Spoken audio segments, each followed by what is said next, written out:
I'm delighted to introduce a preeminent data analytics, data mining, data science practitioner, Rick Adderley. Rick is the CEO of AE Solutions, also a director of the Society of Data Miners. And Rick and I have known each other for, we were trying to work this out, we think it's 21 years? 21 years. 21 years, I think. So Rick's a former police officer, and in my view, the UK's #1 law enforcement data miner. Data mining for law enforcement has always had a bit of a special place for me. Another preeminent police data miner put it very succinctly when she said, other people use data mining to save money, but we use it to save lives. To put it in a slightly more light-hearted way, and this is really Rick's joke, unlike most people in the room, my aim is to reduce the number of customers. Okay, so I'll turn it over to Rick to tell us all about data mining for law enforcement. Thank you, Tom. Thank you, Rick. Please welcome. Thank you. Good afternoon. As Tom said, I'm a retired police officer, did 32 years, and what you're going to see today are my experiences of mining police data to provide an operational advantage in order to catch criminals and prevent crime. So there are many definitions of data mining. This is the one that I tend to use because policing has loads of different data systems and they're not joined up, as I'll go through in a minute. But the analysts have to interrogate many different data sets. So to automatically interrogate these data sets with a view to providing, and this is important, actionable information that will save time, prevent and reduce crime, deter offending, and enhance operational effectiveness in today's policing. That's my view of data mining within the sector. Within that, there are many data mining methodologies. This is the one I prefer to use. It's a cross-industry standard process for data mining, CRISP-DM. It was developed through a European project in 1999. Thanks, Tom. And you can see the methodology here is about, most importantly, about business understanding. Do you know the business? And then you understand the data, which is very iterative, because the more you know about the data and the business, it kind of evolves. So you get to know more about the business, which gives you more of an insight into the data. Data preparation, I always say it's the 80-20 rule. It takes you 80% of the whole time to prepare the data, and it takes 20% of the time to make sense of it and do your modelling and then understand the models. It's a big job, particularly in policing. Modelling is, there are two types of modelling that people here might be familiar with, is computer-based models based on predictive analytics. But another way of modelling is the process that you achieve by going through the data, understanding and preparing the data, the process of linking these data together in order to provide an output. That in itself, in my terms, is a model, because you're putting that out as a working methodology, a working process. An evaluation, again, has two phases. One is, does the model you produce work with the data sets you're testing it on? On the other side is, can I catch criminals? Can I deter crime? Does the business objectives get sorted as a result of the model being put into day-to-day practice? And then obviously you're deploying that out there to test that validation. And then we go around the circle again. But it's it's data agnostic. It's a process that can be used by any kind of data mining, any which way you use it. What I want to go through now is to give you an idea of some of the problems involved in looking at police data, how it's recorded. So we're going to take a typical crime here, a burglar. A house is burgled. I hope none of you here have experienced it, but generally I would imagine out of somebody this size, there's going to be 2 or 3 here who have had their house burgled. It's a very traumatic experience. So your house is burgled. So when you come home from work, or you go into your house, you then report the crime to the police.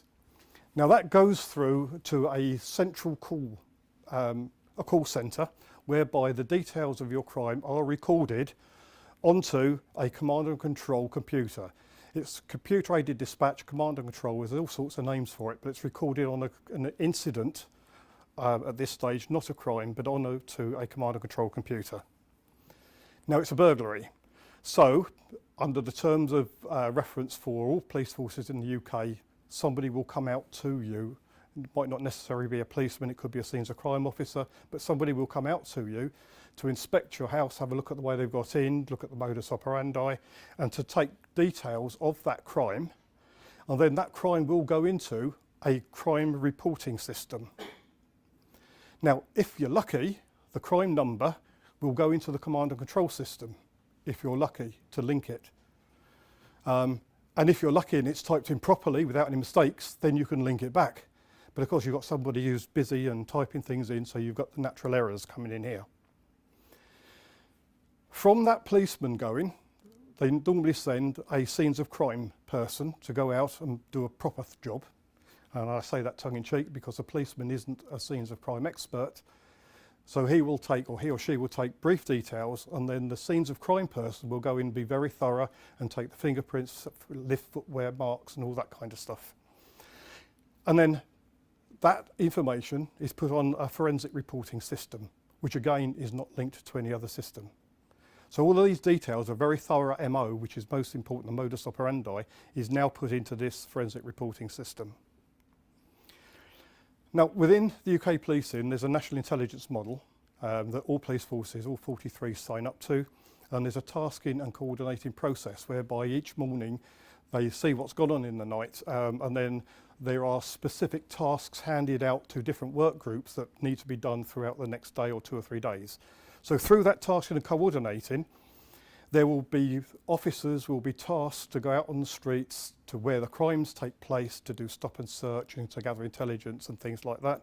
So once you do stop and search and you fill in the certain forms that you have to fill in, then all of these are then entered into a stop and search system, which again isn't linked to any other system in any particular way. So once they've done that and they've stopped and searched, they've got a lot of intelligence, so they take that back into the task and coordinating system. That gets retasked out to gather intelligence. So this is where they say, might say, saw Billy Smith in the Red Lion pub with his black BMW parked outside, and that kind of information is then entered into an intelligence system. And then it's graded. There's a national grading model, 5 by 5 by 5, which determines the level and accuracy and who you can disseminate that information to at the top level, and then down the bottom it's rubbish and you don't really need it and it's not worth anything down at the bottom. It's a various grading. It's actually all on the internet if you are inclined to read that kind of thing. But you've got this intelligence system now. So we arrest an offender. We know it's Billy Smith. So we get this offender in and he's taken into the custody where he's logged into the cells, and all of his information is then retyped into a custody system, which again isn't linked to any other system. So once the crime is solved, then obviously he admits it in an interview. I will say he because most of the offenders are he. I'm not being sexist here, most of the offenders are. So he will then either be interviewed, have his fingerprints taken, etc. The crime is solved. So once the crime is solved, it goes into that as an offender in a nominal system. Now this is where it gets really good because this is linked to the crime system. So we know which offenders have been linked to which crimes. So their MOs are registered against the crimes that they've committed. But only the police taken MOs, not the forensic ones, which are far better. So that's just a basic crime like that, and you've got all of these different systems. There's various levels of validation where the data goes in. And there's lots of it is free text entries, so you've got all the issues with, certainly when policemen write reports as they used to, and then you've got this scrawl on this massive paper that goes in for a poor typist to make sense of it, to go into a system. You can see where the errors come from in these. So you've got some different problems and challenges with police data.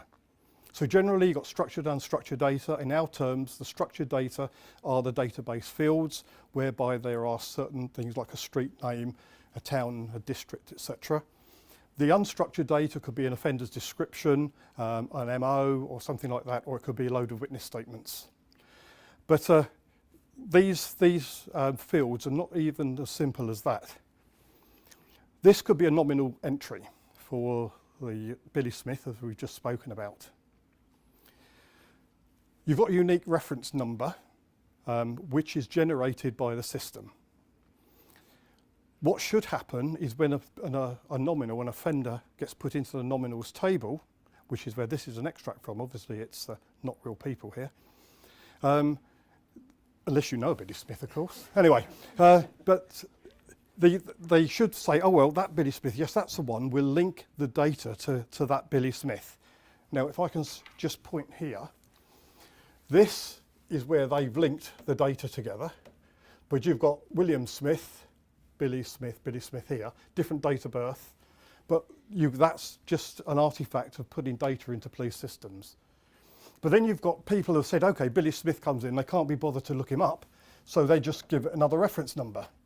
So when you're doing analysis, and let's say you're doing like network analysis, and the ideal thing to link your networks with is with a unique reference number, you would miss these two, the yellow ones, off in your network, so you wouldn't get complete information. So you need to do a lot of pre-processing on the data before you even start doing your analysis. Locations. Right, this is from the custody system.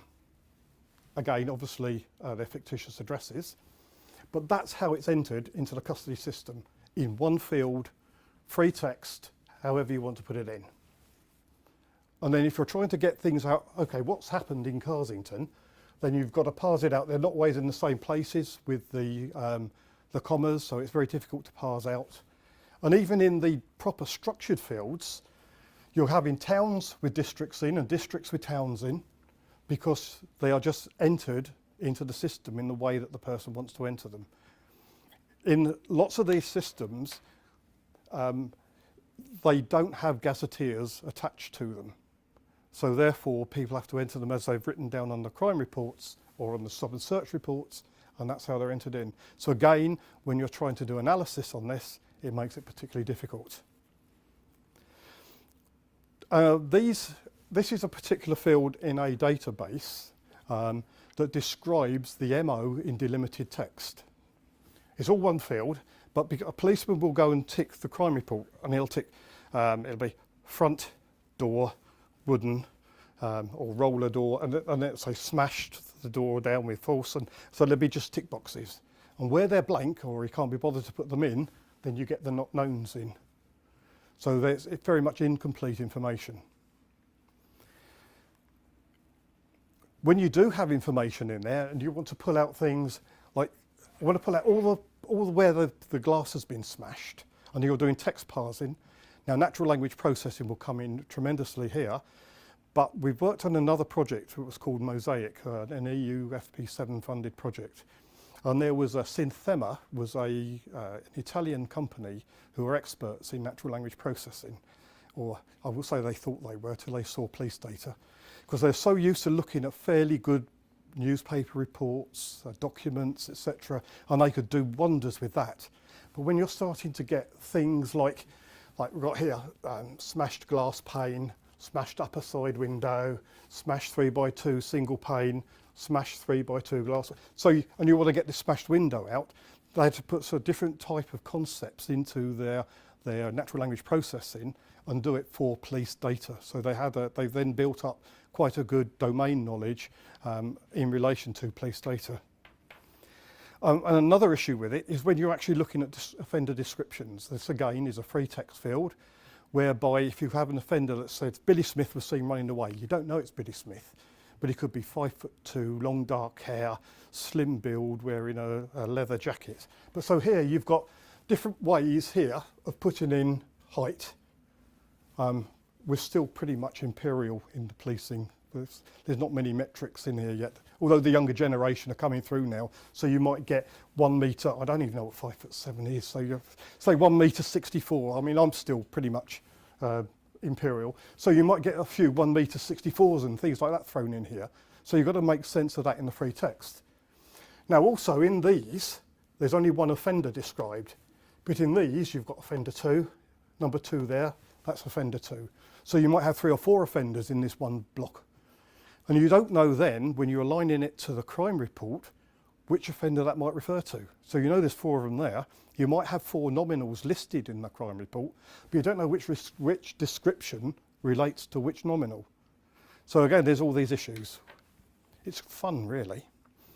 And also, once you start looking at offenders, you can model their MOs, their modus operandi, and you can create in traditional computer models that will recognise how an offender commits a crime.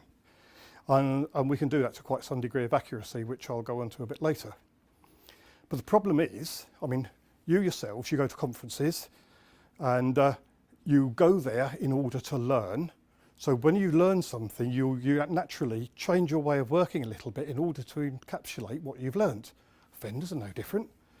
We capture them, put them in prison, and they learn from other offenders.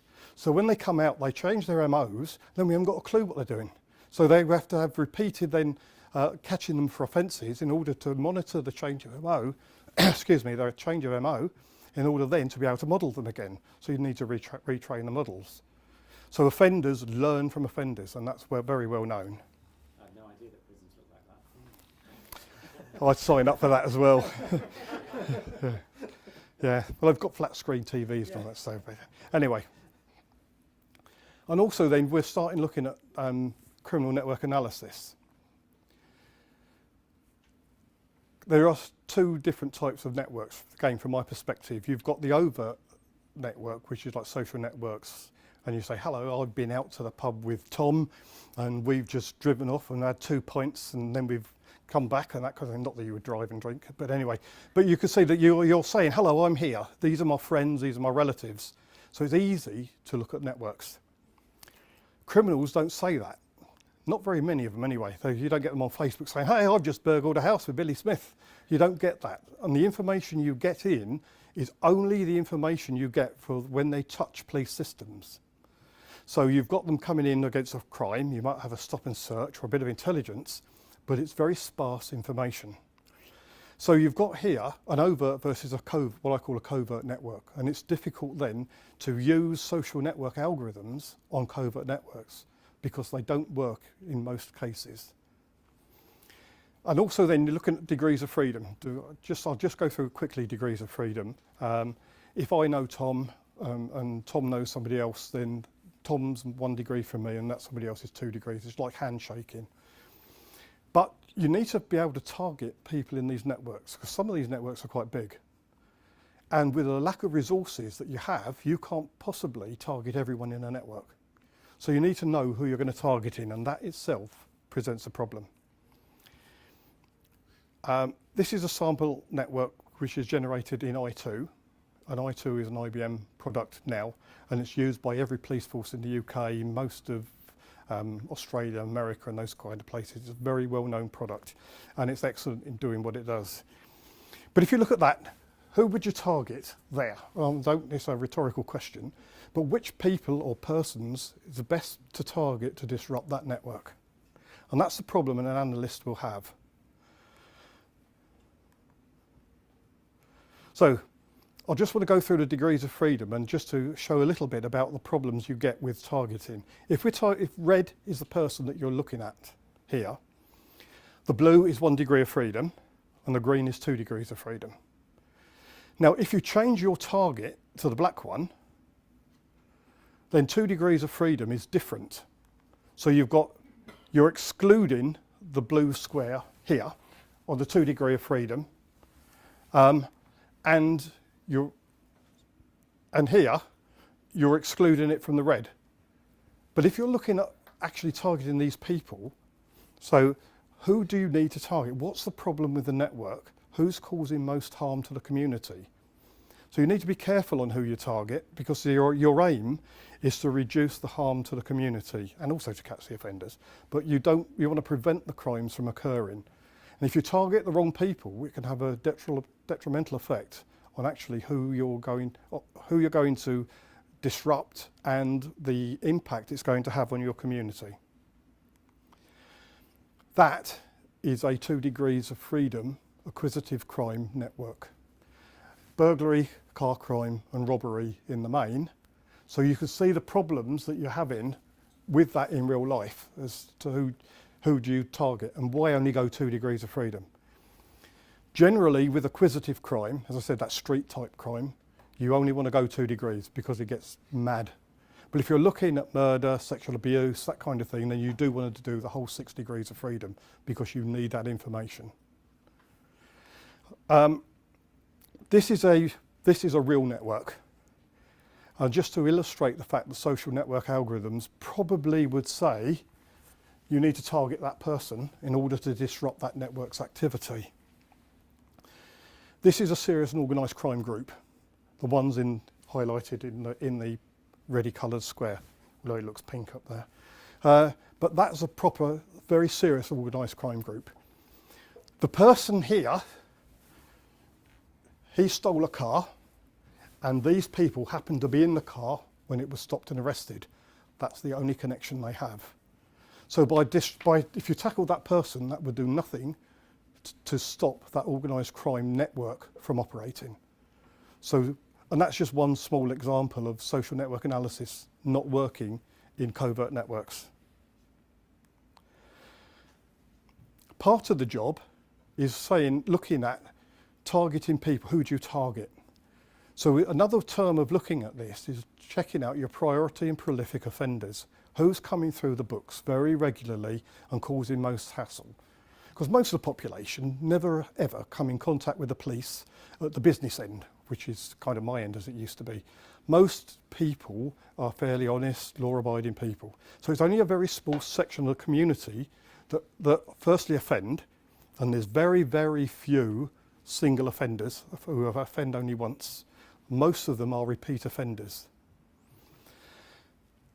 If you've got somebody who repeatedly offends 4, 5, 6 times, do you tackle him or do you tackle someone who's repeated 20 times? Well, clearly, the ones that are causing most harm are the ones you want to target. So how do you tell which are the ones who are really most coming through the books? Who's causing most harm? Now, lots of police forces themselves, they have internal borders. So like West Midlands used to have 30 different areas, they've now got 9. But each of these 9 areas is an island. So you do your analysis and your stats and your prevention techniques for your island, and you've got a brick wall built around it, like the one that might be going up in Mexico. But anyway, you've got these brick walls round your island, and nothing goes outside of that for your island. But there is an overarching centre in headquarters that does cross-border criminality. But their cross-border criminality is usually based upon the higher level crimes or the more prolific offenders. So you've got 2 areas here. But you need to determine who your prolific offenders are so that you can target them. Now, targeting them can be a whole host of things, like sending them letters and birthday cards and Christmas cards saying we're watching you and things like that. Or knocking on your door and saying, hello, we thought you should be in, it's your curfew, and all that kind of thing, just to make sure that they know that they're being looked at. But in order to target them, we need to look at extracting information from all of this data. So the MO is the most easy, well, it's free text, so it's not easy to look at, but it's the most informative to actually look at to see how people are offending, where and when they're offending, where they're offending and when they're offending. But because, again, you've got your locations here, the MO will tell you the kind of offences they're involved with, and there are certain offences that actually are listed that are related to harm in the community. And these are the people that you want to monitor and prevent from offending. So you can then align all of these with a scoring system. There are a number of different methodologies used by different police forces, but basically you're talking about, I'll just point, a level 2 offender is a cross-border offender. So they're given the score if they're a cross-border offender, and they're given the score per crime per cross-border. If it's got a particular neighbourhood whereby it's a high crime neighbourhood and they live in there, they're given another score here. And if they visit if they're seen in a high crime area by stop and search or intelligence, again, they're given the score. Community safety is another kind of score. Are they breaching things like taking firearms, carrying weapons and things like that around? So again, all of these are quite old now, they're not used anymore, but they're given a total score. And that's based upon you can go back here, and what this is done in an automated process. And you go back like 12 months worth of crime, and then you can run this every month. So these are the top offenders, and these are the ones you would target. And these are the people who are coming up through the ranks. So if you've got these coming up through the ranks as you're running them up month on month, you can then put diversionary tactics in here to stop them coming up. We can get social services involved, probation, and all those other people, other agencies involved, in order to help. And now education and health are all coming on board with this as well, because they can see the benefits of getting in early. Because once they're up here, they're already a pain. So you want to stop them becoming that kind of a pain to the community. Because all of these here will have their own networks. So they're all working together. So these priority and prolific offenders are the ones you need to target in these networks in order to disrupt that network's activity. A couple of case studies that I've actually worked upon is looking at interview lists. When you have an offender that's been arrested, you take them into an interview room, and then you interview them about the crime for which they've been arrested, and also other crimes that may well be similar, to see whether they can admit to those crimes, or whether they just haven't committed them. You think, well, why would they admit them? Well, if you have evidence to put to the offender, and he admits that crime, then it's written off to that offender. If he's then released and he doesn't admit anymore, and then he's brought back in again, then it's a new set of interviews. So then he can go to court for that one, be dealt separately, and then go to court for that one and be dealt separately. So that you might get 6 months for that and 6 months for that. So it'd be determined maybe a consecutive term of imprisonment. But if they admit 5, 6, 7, 8, 9 crimes, whatever they've done, it's all what they do. They deal with them all together, and it's all wrapped up in the one, so that he only gets to court once, and he usually gets a bit of a reduced sentence because he's been honest and admitting. An honest criminal, that doesn't make sense. But anyway, he's been honest and admitted the crimes, so he's only dealt with the once, and then once he's finished his punishment, whatever that may be, then he's got a clean sheet again. So it makes sense, but then criminals don't always see that for obvious reasons. And we don't sit them in a chair now with rubber and big lights on them and things like that. It's all recorded with solicitors and everything present there. So you can only put to them the evidence that you have, so that they can then see that you're not messing them around. You have the evidence to support your allegations, and then it's up to them to determine what they're going to do with the advice from their solicitors. That's basically the story about interview lists. But generally, you get an offender in the cells for a crime. You give that crime to the analyst, and the analyst then looks through the last 3-4 months of crimes that match something similar in that MO. And it's usually either, because analysts know what's coming on, it's personal memory, or they do keyword searches, because they don't have any great analytical tools. Most of the things like our office tools, SQL, language, Oracle, Discoverer, which is a search tool. And they produce a list that match the index crime. And that takes between 1 to 2 hours, and they get quite a big list, which then the officers who are interviewing actually go through the list again and refine that down. Because generally, if you've got like 60, 70 crimes in that list, a criminal probably hasn't done that in the last 3 months. So they bring it down to narrow it down. They might get 20 or so crimes in that list, and then they sit down with the solicitor and the criminal and go through this list. I used a multi-layer perceptron, MLP, to actually learn how a criminal commits crimes. And basically it's a black box technique, and I'm not going to go into the maths behind it, but you train it. You have a data set for Billy Smith, and inside that data set you put loads of other criminal crimes in there, and then you split it into a training set and some testing sets. You train it on the training set to see how good your process is after you've parsed all the data out, and then you test it on the training sets that it's never the testing sets is never seen before, to see how good your model is. This is that part of the CRISP-DM, the modelling and then the validation of the model, to see how good your actual model is according to the data. And then from that data then you can actually learn how that criminal commits his crimes. Now the benefit of this is you're not taking just the index crime, the one that he's in for, you're taking his entire criminal history. So all the different ways that he does to commit his crime is all in that mix. So it's a lot more efficient. To do that, as you can see here, it takes about 15 minutes and it's about 75 to 85% accurate. And there's that range there, and it has been independently validated. So it's a vast improvement on the manual processes.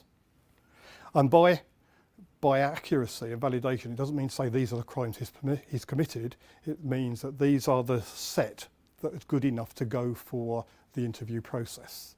Whether he or she admits it is another instance.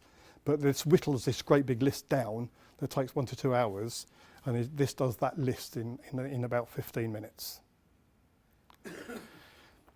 Another thing, process that's very difficult to do manually is the early detection of crime series. Generally, as I said before, a criminal doesn't just commit one crime. So if you're looking at the burglar that we saw in the first instance, he and his team may burgle 5, 6, 7 houses over a course of 3 or 4 days. And then it might leave it for a few days and then go back and do some more in a similar area. So you've got this crime series emerging. What we want to do here is detect that crime series early so we can prevent even more taking place. Also, hopefully catch the people who are responsible. So from here, we use an unsupervised learning algorithm. This is a Cohonan network, basically, a self-organising map. And this is here, you take again a set of crimes and you extract all the relevant features from that. And here, and I'm only going to go into this briefly, but each feature from each crime is attached to each neuron in your network space. And then you take a random point and say, I'm going to start there. And then it goes through a set of cycles to say how similar are these crimes to that one. And it pulls those crimes in closer and pushes the ones away that are not. And then on the second round, it reduces the variance and it gets a finer judgment. So it actually finalises these and makes them very refined and into clusters, which will contain crimes that are similar. Probably. Now I say probably because what I found is normally in an area, maybe in a corner somewhere, you get loads of crimes that are absolutely meaningless, clusters that are meaningless because they've grouped together. You see all the not knowns, all of these will be in these clusters down here that you can't do anything with. A rule of thumb that I found is if a cluster contains about 7-ish crimes, that's usually a good cluster. That's a rule of thumb. If you've got a cluster containing 40 odd crimes, then it's usually made of rubbish. And what you get then is a list of crimes based on MO. These are actual MOs cut down, and these aren't real people, just to let you know on that. But you can overlay the MO of the crime, and because you know an offender is related to that crime, you can overlay the MO for that offender over that crime list. So here, you may have this person here, that's the crime that he's been arrested for, and that's his MO. So you can see these are fairly similar in here.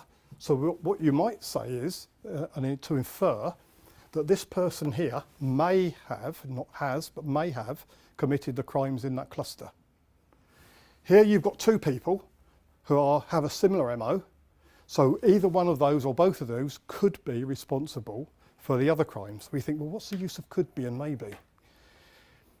With all of these techniques, you need evidence. You can't just knock on somebody's door and arrest them and say the computer said so. So you need evidence to support this. So this could direct through the National Intelligence Model, task and coordinated, go and get me some more information, intelligence, stop and search, more forensics about these people. So that it'll give you an idea of whether these can be linked before you actually do anything drastic. Because the last thing you want to do is arrest the wrong person. You don't want false positives. But conversely, you don't want to let people go, but you don't want to take somebody's liberty away unless you have good evidence to support it. All of that stuff that we've just shown you can be done with any kind of tools. These are the ones, I mean, SPSS Modeler as Clementine, that's been used. I used that ages ago and it's a really good tool. Insightful Miner was similar. Tom's very good with SAS and knows the benefits of that. I've never used it. An Authority Miner is our tool, which we've written specifically for policing and using for police analysis. But there are some research challenges here. I've spoken about the data challenges, but here, my old force, West Midlands, the analysts there have access to 200 databases, all containing relevant information.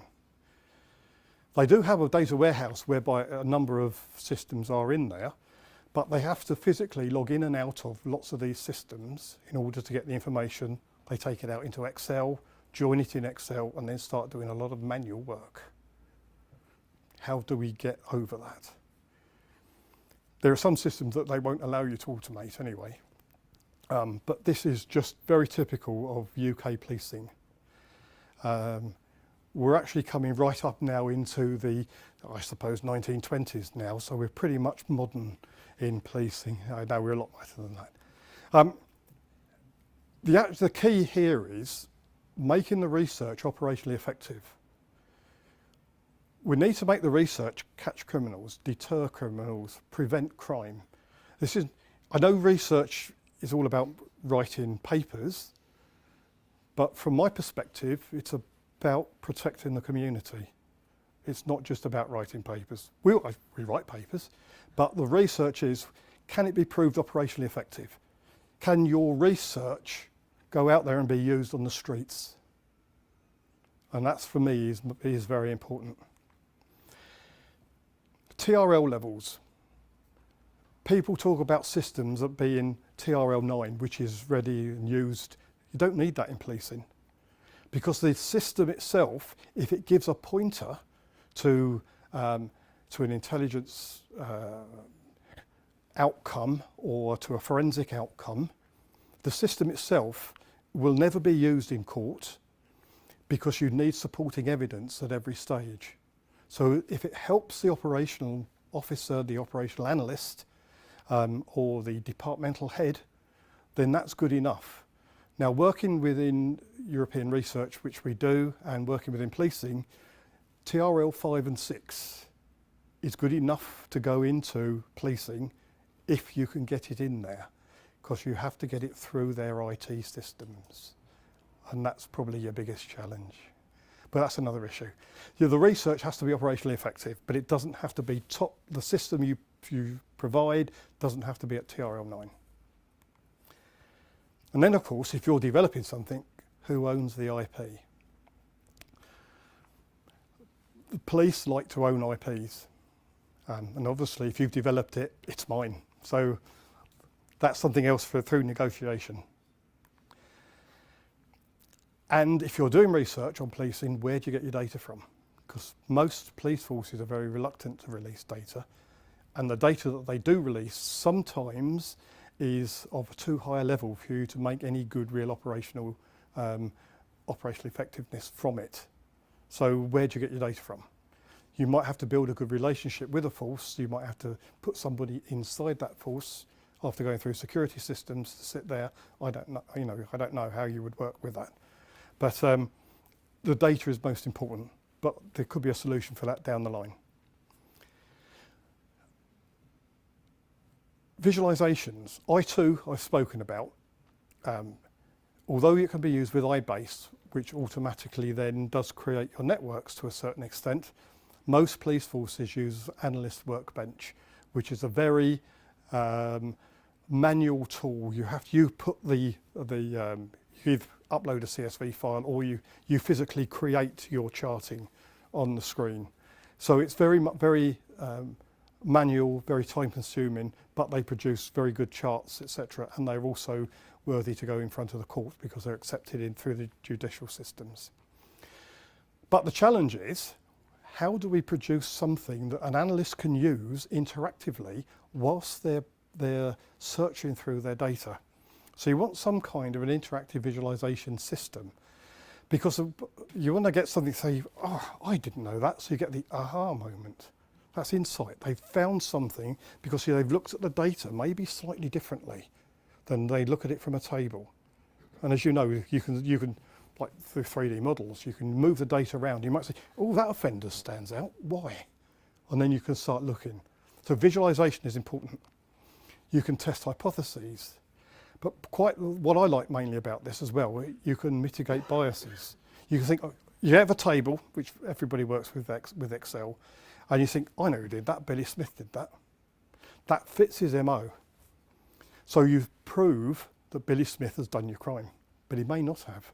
There might be lots of people who commit crime in the same way that Billy Smith has done. So you need to mitigate that bias. And quite a lot of that can be done through the visualization process. Because if you're looking at an MO in a particular way, you will see lots of other offenders who are linked to that MO as well as Billy Smith. So you think, oh, I didn't know they did that. And that actually happens. So visualization is a tremendous tool for the analysts. But at the moment, most of them, or most analysts within the UK are, I don't know if the term's restricted, but use Excel and the visualizations that has. And that perhaps doesn't provide the insights that the industry needs to actually help this area out. And also, whilst you're looking through these data, and bear in mind, an analyst sits at a desk. They might work in teams of 2 or 3, but not very often unless it's a big job. So if you're working on something and you're going through the data systems and you're doing analytical processes on this, and then the boss comes in and says, I need this done now, and you're taken away for 2 or 3 days. And then by the time you come back again, you think, oh, where was I? Which Excel spreadsheet was I in? And things like that. So what you could do with here is some kind of an analytical provenance. I made that decision, why? So you can come back to it and revisit it. And if that decision isn't right, then you might need to branch off of that. So you've got the provenance of what you're doing analytically. By building up a series of workflow, you call that a state. You might then see that workflow in, you've done these processes to get to this result, which might be temporary, but you might want to save that state and then come back to it, because this particular crime may have occurred in a way. I'll take an example here. There was some crimes occurred over a period of 3 months. We called them console crimes. Is where people were breaking into Volkswagens and they had the knowledge to get the sat-nav and entertainment systems out without doing too much damage. Anyone here got a Volkswagen? Don't park it in the West Midlands. No, it's all done now. But they could get it out, and they would then sell the sat-navs on and things like that through the markets. But they had about 35 different crimes attributed to this small group. But the investigator, there's only one investigator on this, who actually got the people arrested, etc. If they could then take their domain knowledge or the company knowledge and keep that as a state, if it happens again, then somebody else who might not be on that case could then take that state and learn the best ways or a good way of dealing with that crime, because it's not a very common crime. So if you save the state, then you're keeping company knowledge in the company. Again, analysts get poached very quickly, because a good analyst does. The information that they have and they have within the company, the way they deal with things, is lost, because they've only got an Excel spreadsheet or an I2 chart or anything like that to actually leave as a legacy, not their thought processes and their investigative processes of how they've done it. So provenance on state, and obviously the data, because if they've manipulated data, what they've manipulated, how they've done it, how they've modelled it, again, capturing that will provide, it's actually a good learning teaching aid as well for analysts. So another challenge there. Again, tasking and coordinating. How do we get the policemen or police people or specials in the right place at the right time to deter crime, to actually catch offenders? And that's a very big challenge at the moment. The Brantingham, Paul and Patricia Brantingham are environmental criminologists from Canada. And their son, I think it might be Mark, but I can't remember his name, but he is doing a lot of work on person flows through built up areas. So you're looking at where people are at different times of day. And this is actually quite good when you start looking at resource modelling. So you're looking at criminal flows and criminal transitions through streets. It's part of environmental criminology as well. So it's quite interesting what he's doing. But it's Brantingham and Brantingham are the two people, Paul and Patricia Brantingham, but it's their son who's actually done the work at Simon Fraser University in Canada. And another challenge is using multi-agency data. In order for the police to use other data, obviously you've got all the problems with data protection, so you have to have a data sharing agreement, etc. The data can only use for the purpose for which it's been imported into the system, only kept for a certain period of time. All that stuff has to be done. But there are some agencies who are reluctant, with very good reason, to not share data. But it's only by sharing data and working together as a team that you can really make great inroads into crime and criminality. And a lot of that is now working towards getting probation, health, education, all of these people working together. And it is slowly beginning to show benefit in certain areas of policing.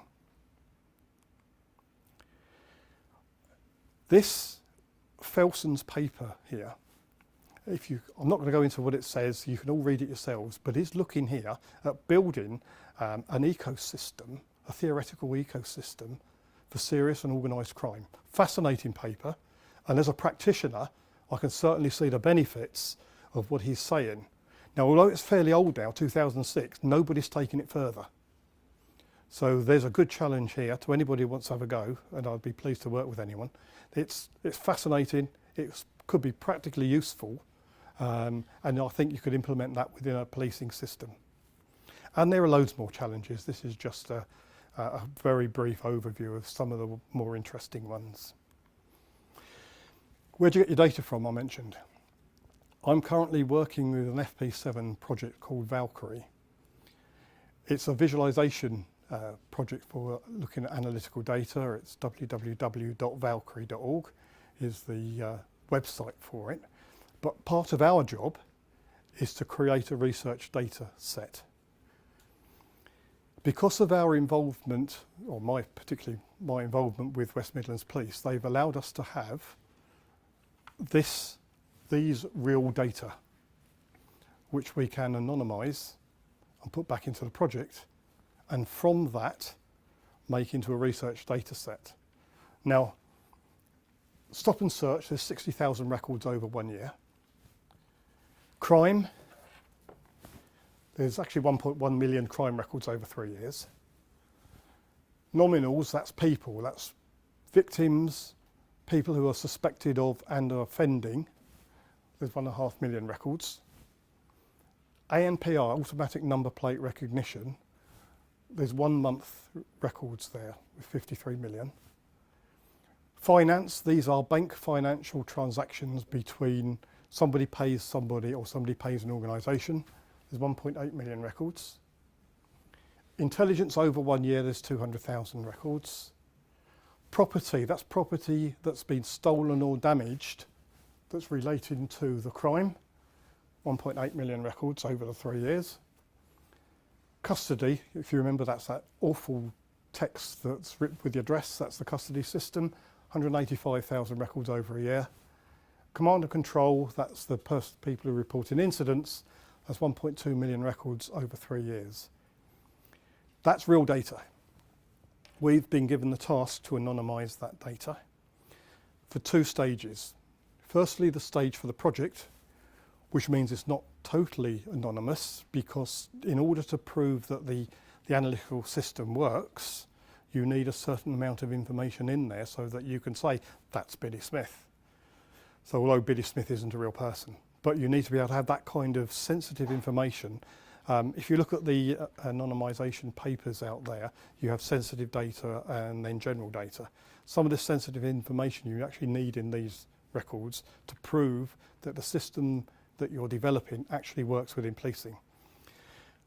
We've done most of this now. What we do is we have an anonymisation process in which we anonymise the records in a particular way, and I'm not going to say how we do it for obvious reasons. And then we have what we call a code book of how we've anonymised it, and then we physically hand that data over to West Midlands, who have a team there to try and reconstruct that data within the bounds that I've just said. And if they're happy that they can't reconstruct it and say, okay, Billy Smith is actually Rick Adderley, then it goes into the Valkyrie project, which is then restricted only to the Valkyrie members to use in proving that the algorithms and the visualizations work. The next stage, which we're actually starting in February next year, is this stage, the research data set. We're doing a further anonymisation on it, and then once that's anonymised and verified, it's going to be accessible to the general research community. So firstly, we've just had, Tom and I have just had a discussion over lunch with this about, can it really be anonymised? Can you reconstruct it? Well, from February, March and April, there's going to be 2 or 3 teams of people from the project given the task to mix match this data however they want with commercially available data, commercial data, as well as open source data, to see whether they can actually turn around and say, that's Billy Smith and he lives at 123 High Street. I'm saying they're not going to be able to do it. They're saying they probably can, so we'll see what happens. We've written a white paper on the anonymisation, which is going to be open for release once it's been validated. Just gives a brief overview of data anonymisation. And if it can't be, broken, then we're going to write a proper paper about the anonymisation of data, not how we've done it. Because once the code book and the data's gone to West Midlands, it's actually erased from our systems, so we have no reference back to it at all. They're the data owners, so under the data protection they can have the code book. We can't, although we're registered with the Information Commissioner's Office to have the data in the first place. Once it's done, and also we're saying with data protection, we're having a battle with the legal people here for the project. They're saying it's only going to be pseudonymized, which means you have to register with data protection. We're saying it's not, it's totally anonymous, thereby it's fictitious, so it doesn't need to register, so anybody can use it. So we'll see how the battle goes, watch this space, but I think it will be a good data set for researchers, not for commercial use. So there'll be some kind of licensing to sort out as well. And that data will be able to link in the same way that real police data is now, by using something like that. I'm not going to go through it in too great a detail, but crime is the first thing. And with a crime reference number, you can link through, because crime reference number is a computer generated number. But there are lots of these that do not have crime reference numbers.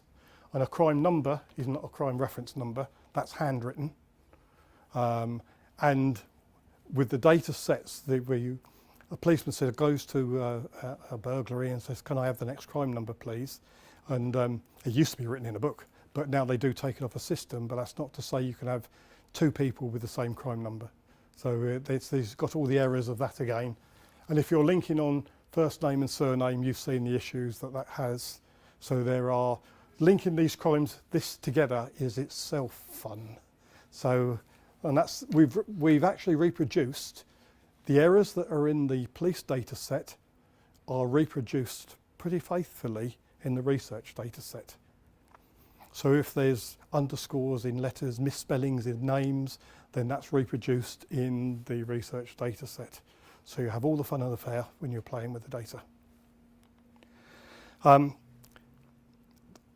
Part of the data set is 1,111 major incident statements for one major incident. Tremendous piece of work. This is a real major incident. They're real statements that have been anonymised. And part of this is integrated this into the data set. So we've got a series of offenders in this mass of data, all free text Word documents. And what we're doing, we're inserting these offenders into the intelligence, their vehicles into the ANPR, their vehicles and themselves into the stop and search. And they're also then going into nominals, which so means they are going to be suspects, offenders or victims or however they're going to be in there. And then they're going to be associated with certain crimes in the crime database. Because bear in mind, this major incident is about one crime. So we need to make sure that these are inserted with other crimes as well to add to the fun. And then, of course, they're going to have some incidents whereby people are phoning up and saying, do you know this is going on? So there'll be incident reports going through a certain time period. And then, of course, there'll be some intelligence reports saying, you know, Billy Smith's been seen at the Red Lion pub at this date. So this will all be inserted into the intelligence. And then they'll have these people will be associated with certain vehicles, which will again be inserted. The vehicles will go into all of these other data sets. And then, of course, the people will have their own networks. There are two relatives in there, they're cousins. So then we'll start looking at networks. We need to make sure the networks are realistic within there as well. Because it's only the one crime, we've had to do some enhancement in this. So this is the only kind of fictitious bit. It's a real crime, they're real people, and it's a real crime in the data set, but it's only one. So we're actually joining these two other crimes in there to make this quite an interesting case study within this fictitious data set. So as I said before, I've just been through this. The research data set is going to be thoroughly tested before it's agreed to be released. If they can reconstruct anything from it, then it's got to come back to us to go through a further anonymisation process. So that could well be iterative in order to make sure that you can't reconstruct the data before it goes out. And if it's that bad that it can be reconstructed easily, then we don't have a research data set. So again, you need to watch this space. So that's my details, and thank you very much for your time listening, and I'm happy to take questions. Thank you very much, Rick. I found that really, really interesting, and I was particularly interested in your self-organising map algorithm. And so my question to you was, did you actually look at the features in that algorithm, sort of determine similar properties within, say, the properties that were being burgled? I mean, did you take into consideration the feature weights and sort of extract any knowledge or insight from that? That's the first question. I'll just keep to the one topic, and then I'll pass it on. If nobody asks any questions, I've got more for you. Yeah. So the second one was, at what stage did your method sort of alert you that there was a series going on? Or was it just you watched it when it got to like 7 crimes, you're like, oh, okay, there's a series of crimes happening here? Okay, firstly, I'll answer the second one first. Normally when you're looking at of what I was doing there, I looked at the last 3 months' crimes, had no knowledge that there were any series going on at all. So I looked at the last 3 months of crimes, let's say for burglary, and then you extract certain features of the crimes, as you saw with the delimited text, with where it's got not knowns and that. But then you can parse the free text out where it's got smashed glass, all the rest of it, using natural language processing. I used kind of keyword and key phrase extraction to do that, which was quite painstaking to build that kind of domain knowledge up. And then parsed all of the offences at the structured delimited text together with the MO parsing and made features of those, then put those into a self-organising map. And if there was the map size, I divided the cluster size to ensure that there would be, if everything was evenly distributed, you'd get 7 crimes in every cluster. And then use a self-organising map to do that. And then some crimes you might have one in there, 1, 3, 5, 7, and others you'll have 60, 70 in, as I mentioned before. And it's the smaller ones. If there's only 1 or 2, you might need to look at those differently. But you've got 3 or 4 or 5, then that should show you an emerging series. Does that answer both questions? It answered the second one. Okay, the first one again was? So the we're using it just to sort of detect series of crimes, or also we're also trying to detect, say, similar. So, for example, in the cases of burglaries, would it show you like there's a series of crimes happening, or would it also show you what type of property would be targeted next, by saying that, oh well, actually the feature weights show that most of the properties were, I don't know, semis. Yeah, yes to both of them. Okay. And it would also show you, if by overlaying offenders, who may well be responsible for those crimes. So it has a bit of predictive element in that, saying if you've got in this area, they're all semis, and then down the street you've got a lot more, then over a time period it could actually aid in that. But it would also show you the offenders who are offending in that area and attacking these properties. Thanks for the talk. I would like to know, how do you construct these criminal networks? Because you told us that you know when they exist in the police reports, but how are you make this link from one person to one criminal to another? How do you create this link? Well, if you know, most criminals don't work on their own, they work in teams of people. So again, using burglary as for instance, if a criminal breaks into a house at 123 High Street, he or she has probably got somebody with them. If you catch more than one person aligned to that crime, they can be linked by that same crime reference number in the data, because you have two nominal records against the one crime record. So you have an actual link in that data between crime 1, nominal 1 and nominal 2. So therefore, those two offenders are linked by that crime. So that creates the link. And consequently, then you can link those back onto, they've been stopped and searched with other people. They've committed crimes with other people, and so that network grows. But they're all linked by the actual data sets that they're involved with. My question is, thanks for a great talk. My question is about the data, the nature of the data disguise.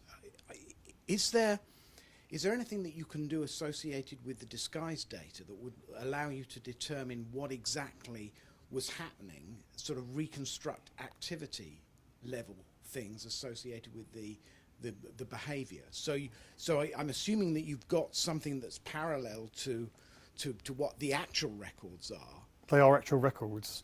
So, but when you disguise that and give that to me, if you're allowed to do that, are you relabeling the meanings of the way you're binning things in terms of, you know, sort of attributes associated with the different crimes and things, or is it just? No, you would, if you were a police analyst, you would be able to pick up this research data set and do real analysis with it, find links in crimes, offender networks, exactly as you would with the real data. So the categories you're faithful to the categories? Yes. It's just the that's good. Yes. Yeah, that's interesting. Yes, thank you. That's all right. That's where the argument comes, is can it be fully Yeah, anonymised? absolutely. Yeah. Thank you for this fascinating talk. I have two questions as well. One is, those 200 disparate databases the police analysts use, are they national or regional, or how are they organised? Bit of both. Some of them are actually in-force data sets. Some of them, 2 or 3 are probably regional, and there's 3 or 4, maybe a bit more national data sets. And I don't know what the split is, to be quite honest with you. I've been out of the actual police now since 2003, and there's a lot more data come into it. But the national data sets are very difficult to automate, because they're not really allowed just to log into them. They have to get special permission to get data out. The local ones they can do with as they wish, and regional ones, again, that aren't too bad. But they're all mainly single login systems. So you have to log in, get the data, and log out again. And just one more quick question. Obviously, you've had the benefit of 32 years of experience with the police. And do you think that someone can be an effective police analyst without their hands-on experience of actually working within the police service? Yeah. Yeah. At the moment, when I first joined, policemen were analysts. Police persons were analysts. Clearly, through the years, it's been decided that if you don't need your police powers to do a job, then you get out on the streets and be proper policemen. But the analysts are mainly civilian-based. They're given a training course for a number of weeks, and then they're given a mentoring system within the force so that they're learning on the job as they do their work. And there are some really very good analysts out there now who have never ever been a policeman, they've never been on the streets, but their analytical skills are absolutely top class. So yes, you can. Very interesting talk. I have actually worked on a police-based project, which was a dummy project, and now that I have heard about this actual project, it sounded very interesting. And is this a research project, or is it actually being used by the police at this The work I've moment? spoken Yes. about, there are some police forces who are actually using it. I'm not going to name them. Okay. Yes, they are using it. Okay, and another question. If this solution is currently being used, for example, by the Met Office, the London Police, then how long would this solution take to work with a different police department, for example, Somerset Police Department? Okay, using the tools that I mentioned, Mhm. they're fairly agnostic with the data. They connect through to any data sets, Oracle, SQL Server, it makes no difference. The processes that you build up are based upon your own data, and this is where the business knowledge, your domain knowledge comes in. So that once you've built your processes to actually to create this either process model or computer model, then you can use it time and again within the data. If you want to put it to another force, then the chances are it will not work straight out of the box to another force, because the different police forces will have different labels for the data, etc. The process model will be the same, it's just connecting it back through to the data. But again, an analyst will know the data and it'll be fairly easy to do. Yeah. So it's not a thing that you could take out of a box and say this fits every police force, because every police force has got different data. Yes, But it's very easy to work with any of those systems. that is very interesting. Thank you very much. Okay, it's up the back still. Thank you. So the 200 regional and national data sets that you say you're working with, do you find that are there national standards for definitions about these crime attributes? Because I know in the States, one of the big issues with trying to compile data sets from different departments and states is that each state has a wildly different definition of what use of force is and things like that. Do you have these kinds of issues with these data sets, and how do you overcome those?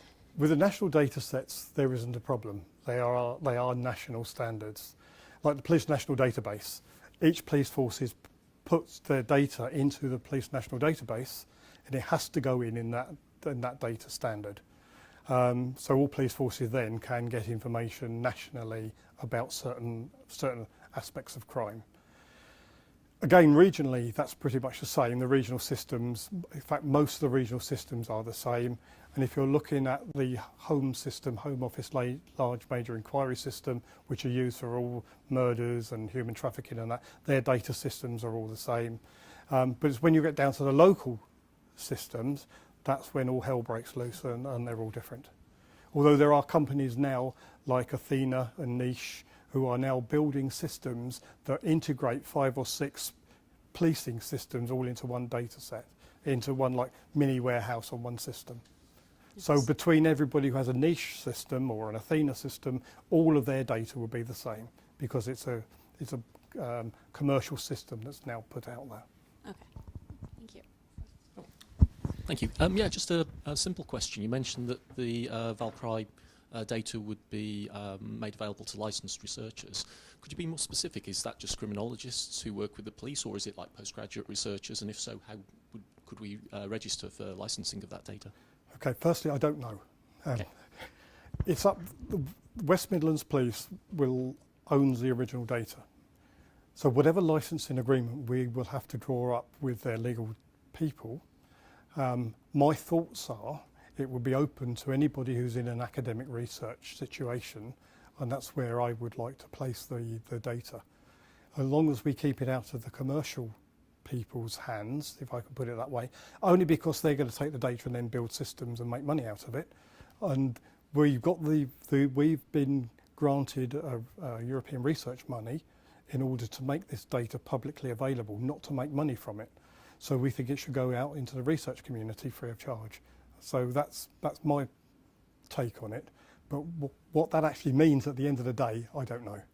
Do you know what channels will be used to convey that information when it's actually released? Will it be on your website, or will it be on the government website? Or Well, it'll certainly go up through the European websites Right. because of it's a European funded project, so it'll be published through the participant portal or whatever, however we can get it out through the European networks. It will be on our website. I don't think West Midlands would administer it because of the overheads of that, so we'll probably be the guardians of the data. So practically, it'd be a good idea to keep an eye on your website and the Valkyrie website. Yes, the Valkyrie website. Yeah. Yes. Okay. Thank you. There's a sort of general question, because I've kind of worked with sort of databases, data sets, sort of disparate systems, and I suppose you're doing this analysis, but I suppose is there any way of kind of really knowing that, say for example you're maybe not say convicted, but you're in an investigation and it subsequently turns out that actually you're innocent, do you just like archive these data records, or do you delete them, or do they not get referenced in later analysis? Because when you have so many different data sets and they're sort of sharing data, or you've got sort of update rules and things, how do you know that you're not kind of you're sort of harping back to people who maybe did have a scenario when they were a child, which is like no longer relevant, but yet you're still picking up, as being a potential crime.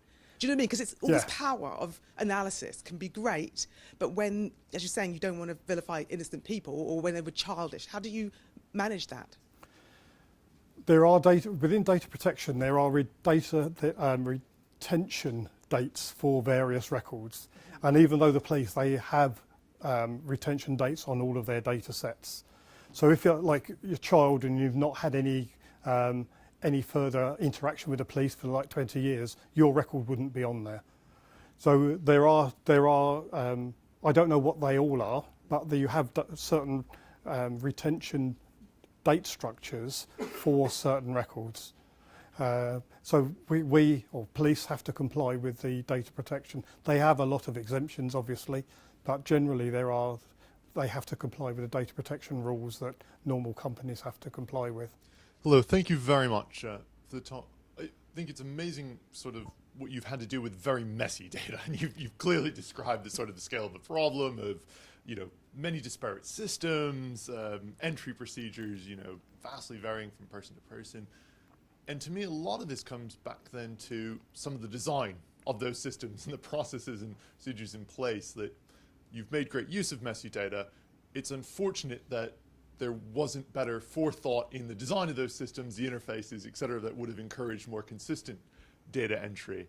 And I'm curious if you know sort of what the state is at the moment, and you mentioned there's some commercial players coming in and sort of providing solutions, but more generally, I guess, are forces trying to better their user interfaces. So just as a quick example, if you've already looked up Billy Smith, and you've got the unique identifier, there's no reason that you should be re-entering a date of birth, or if you're re-entering a date of birth, the system ought to flag that it's different if it doesn't match the existing date of birth. Are there thoughts about sort of trying to improve these user interfaces? Yes, there are. Legacy systems, some of these systems go back to the 1990s, and it's all about money. It costs a tremendous amount of money to bring a brand new system in, as we all know. When I'll use two like Niche and Athena, they are two quite big organisations who are well into policing now, not just UK but internationally. Their systems are all, if you like, data compliant. They all have their validation, etc. in there. But you still have, when you're importing data into these systems, you still have the old legacy problems, like I showed you with the towns containing districts and that's all going to be imported into the new towns and districts generally without doing too much with it, because it's old data and there's so much time and effort needed. We were talking here about data cleaning with AI, etc. In order to get them into the systems. Police are aware of it, because in the times when lots of these systems were developed, the only use they made of them was for Home Office stats. They weren't used for analysis. They were never built for analysis. They were built to provide stats so that the government can say to a police force, your burglaries have gone up by 8%, you're going to have your funding reduced, or something of that ilk. So now people are realising that there's a lot of use and a tremendous amount of information locked in these systems, and they're trying to get it out. That's why the new systems coming in are solving these problems. But it's going to take a long while for it to be completely, properly categorised. There are lots of forces now trying to do what they call a golden nominal. So they're taking the Billy Smith and all of his variances, and they're now aligning it with a new nominal reference number, so he will have a golden nominal number. So as anybody else that goes through the data thinks, oh, well, that's Billy Smith, he should have that number, they flag it to a central system, and then again that's then examined and given this golden nominal number. But again, that's very time consuming and very manual. But they are working towards it. They realise the wealth of information they've got locked away. Definitely. And I guess that's also a system where AI and data mining techniques can be used to identify the potential mergers there as well and try to bring that online faster. Fascinating. Thank you. When you talk about prevention of the crimes, I remember the famous Minority Report, and you probably try to avoid this, but do you have any kind of numerical values that you come across, the probability of having an ordinary person committing a crime rather than the previous committed one? Is there a kind of numerical, or did you make a kind of calculation for that? No. That's a very brief answer. No. Because of the way in which I've been working, and that's only my way of working, knowing that criminals very rarely commit one crime, most of them are repeatable. Most of the criminals do more than one crime, so they have repeat victims, they're recidivists, they do lots of crimes. They're the people that I tend to target with the work I do, because they're the people that are causing most harm to the communities. So these aren't general members of the public, although you would say criminals are, but these are people who are committing crimes regularly, frequently, and disturbing the communities in which they live. So that's where I come from. I don't have any metrics to say about how likely are we going to look at an individual member of the public, because I don't work in that area. Did you find the pattern behind this, why people are committing crime? Right, there's two lots of thought about this. You've got the environmental criminologists, and you've got the what's the other one? Psychoanalysts who look at the psychology of criminals. Those that look at the psychology look at the whys in which they commit crime, whereas environmental criminologists look at how the crimes are committed. So I tend to look more in the environmental criminological range of crime pattern analysis, routine activity analysis, and that. So you've got, as I mentioned before, the Brantinghams, Felsen, Cole, all these people about environmental criminology. There's the Gildando Institute at the University College London, who are absolutely top class in their environmental criminology, and it actually works practically because people have habits, and they don't break them habits. Even criminals have habits. So you can actually tell when a person has a habit. They might go from A to B, but they'll visit a car park, break into a few cars, and then go on and go to a pub. And they'll do that fairly regularly because that's their habit. And you can look at that through a whole range of environmental criminological theories, and that for me works practically. So I like to look at that side of things rather than the whys in the main, because generally police data systems have more information that can support that kind of analysis rather than the whys. So it's basically easier to work with. I wonder if I could just add one thing to the previous question by the same person about the question of what can we do for types of crimes that are committed by one person, but that's a kind of isolated incident for that person. And I mean, the only thing that struck me as relevant from what I've seen is I know work like this has been done, and I think possibly you've even done some work in this area yourself about the targeting of, I don't know the technical term, but patrol resources. Yes. So there, it's more about where and when crimes are likely to happen rather than specific individuals who might commit them, and therefore you might then think that that would have an impact even on the crimes that somebody, if somebody's only ever committed one crime, it could still be affected by better resource allocation in that way. Yeah. Yeah, two related questions. Firstly, on this anonymisation, I mean, for any data to be useful, it's got to have, you know, things like location and the things that happened. And surely it'd be very easy to find a lot of the things that you're talking about are very specific. So, you know, if I was arrested at this location on this date, or somebody aged this age was arrested on this location at this date and on this location at this date, it's going to be very easy to identify that person. So I just wondered how you're going to anonymise that kind of information, because it's all very specific. And secondly, with this thing that was voted through Parliament recently on keeping of internet records and phone records, that's going to vastly expand these networks. I just wondered if you had any comment on what impact that's going to have, and am I now part of a criminal network because I'll take the first one police first, 'cause that's easier. have my records? About the locations, etc., it will be easy. They are going to be anonymised, and I'm not going to tell you how, but you will still be able to use the data. So that's as broad and as bland as I'm afraid you're going to get until you see the data, if it's available for release. So that we'll have to park that, because I'm not going to go into the anonymisation techniques and the results that we are getting from that. The second one, yes, in a way. Not saying you're going to be part of a criminal network. You may be part of a network under investigation, or the possibility is because of the ability to link records.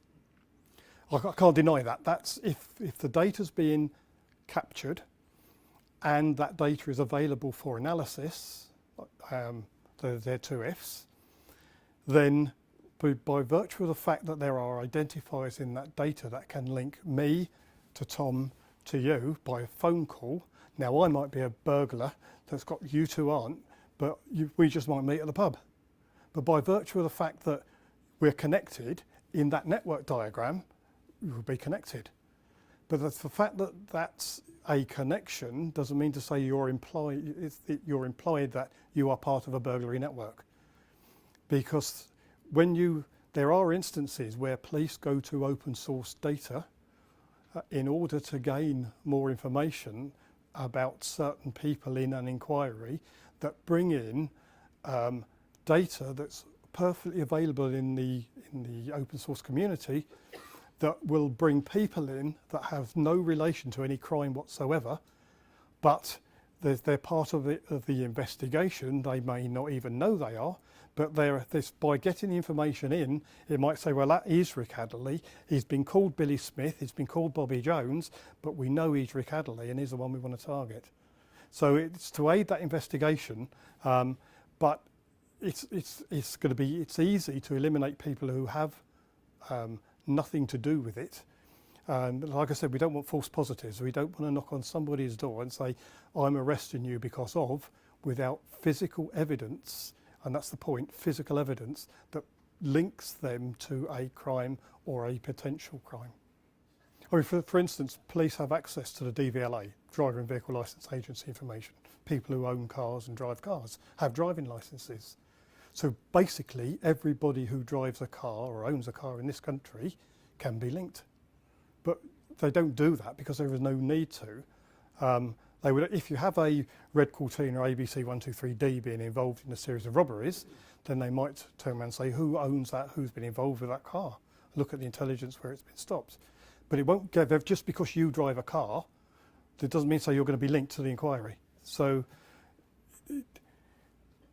potentially you're quite right in what you say, but if you look at that, if you remember the big network I showed with all of those just at 2 degrees of freedom, and if you'll start looking at that with like 70, 80, 100, 200 people in that, it just doesn't make sense. So you have to start limiting the search space down anyway to something that makes sense in order for you to tackle the job. Yeah, so I just had a question in terms of you were picking out Billy Smith, so it was like almost like a probability score that you were giving based on the attributes that that particular crime had. So it's like a logistic regression to a certain extent that you're running. How far down do you go down that logistic regression? So say, for example, I don't know, you looked at a probability score above 90%, but that was like ran into hundreds of people who, you know, had those sort of key characteristics. Okay. Where's your cutoff? How do you know? Okay. We've developed a small process based upon leucine.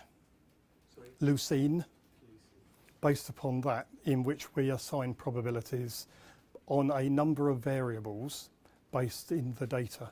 And again, I'm not going to state what variables we use, but we're looking at 98% probability before we would say that these are the same people based upon the variables we use. And then we do a manual check with the data. So they have to have a probability score above 98? 98 and above. Okay. In order. And that reduces it now Yes. quite considerably? Yes. And that's fairly accurate. We have a gold standard whereby analysts have taken a data set of 1,002 records. Why it's 1,002, I don't know. That's just the number that was there. And they manually looked at all of the nominals in that and manually assigned them into groups of the same person if they thought they were, by looking, as I said, manually through the records, looking at the addresses, the crimes and everything. So that's the gold standard. And we aren't at the gold standard, but we're about 85% at that gold standard. But the probability of getting for this process is 98%, if you see what I mean. It's 98% of the 85. So it's better than doing it by other means. The only other way you can do it is by manually at the moment. Okay. And we're improving the leucine methodology because currently we're using Soundex, but there's a better way of doing it than that now. Okay, but so does that mean that the probability score is 85% and you look if someone has a probability score above 85 and below that you have too many false positives? Yeah, but well the leucine, our utility based upon leucine, we only check 98% and above that comes out. Okay. But that 98% and above is only 85% of the gold standard at the moment. So we're working to improve that. Okay, I've never heard of leucine. Is that a methodology? Sorry? It's a software. Yeah. Okay. It's actually quite good. Brilliant. Yeah. Okay. Well, I just want to thank you all very much for coming, for making this event so interesting. The question period has been fantastic. Please take a cake on your way out, otherwise I will have to eat them all. And I just want again to thank Rick very much. Thank you.